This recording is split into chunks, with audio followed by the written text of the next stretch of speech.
ನಮಸ್ಕಾರ ಎಲ್ಲರಿಗೂ ಮತ್ತೊಂದು ಹೊಸ ವಿಡಿಯೋಕ್ಕೆ. ಇವಾಗ ಆಲ್ರೆಡಿ ನಿಮಗೆ ಟೈಟಲ್ ಮತ್ತು ತಮಿಳ್ನಾಡು ತಿಳಿದಿರುತ್ತೆ ಅಂತ ಅಂದ್ಕೊಂಡಿದ್ದೀನಿ.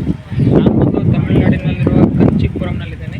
ಮತ್ತು ಇದನ್ನು ನೋಡ್ತಾ ಇರಲ್ಲ ಗೋಪುರ. ಈ ಗೋಪುರ ಬಂದು ಏಕಾಂಬರೇಶ್ವರ ದೇವಾಲಯ ಗೋಪುರ. ಇವಾಗ ದೇವಸ್ಥಾನ ಒಳಗಡೆ ಎಂಟ್ರಿ ಆಗ್ತಾ ಇದ್ದೀನಿ. ಇದು ಬಂದು ಏಕಾಂಬರೇಶ್ವರ ದೇವಾಲಯ. ಮತ್ತು ಈ ದೇವಸ್ಥಾನ ಬಂದು ಪಲ್ಲವರು 6ನೇ ಶತಮಾನದಲ್ಲಿ ಕಟ್ಟಿದ್ದರು.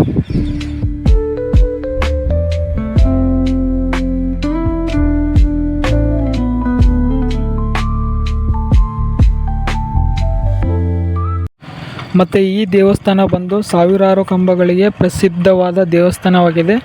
ಬನ್ನಿ ನೋಡೋಣ ಒಳಗಡೆ ದೇವಸ್ಥಾನ ಹೇಗಿದೆ ಅಂತ.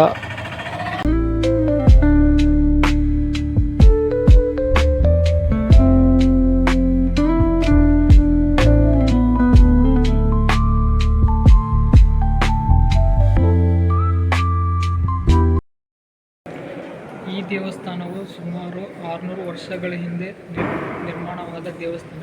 ಈ ದೇವಸ್ಥಾನ ಪಲ್ಲವರು ಕಟ್ಟಿಸಿರ್ತಾರೆ. ಮತ್ತು ನೋಡ್ಬೋದು ಹಿಂದೆ ಎಷ್ಟು ಕಂಬಗಳವ. ಈ ಕಂಬಗಳು ಸುಮಾರು 1000 ಇದ್ದಾವೆ ಇಲ್ಲಿ ಈ ದೇವಸ್ಥಾನದಲ್ಲಿ. ಮತ್ತು 8000ಕ್ಕೂ ಹೆಚ್ಚು ಲಿಂಗಗಳಿದಾವೆ. ಮತ್ತು ಈ ದೇವಸ್ಥಾನ ಬಂದು ಶಿವನಿಗೆ ಅರ್ಪಿತವಾದ ದೇವಸ್ಥಾನ. ನೋಡ್ಬೋದು ಶಿಲ್ಪಕಲೆ ಯಾವ ರೀತಿ ಇದೆ ಅಂತ ಪಲ್ಲವರದು.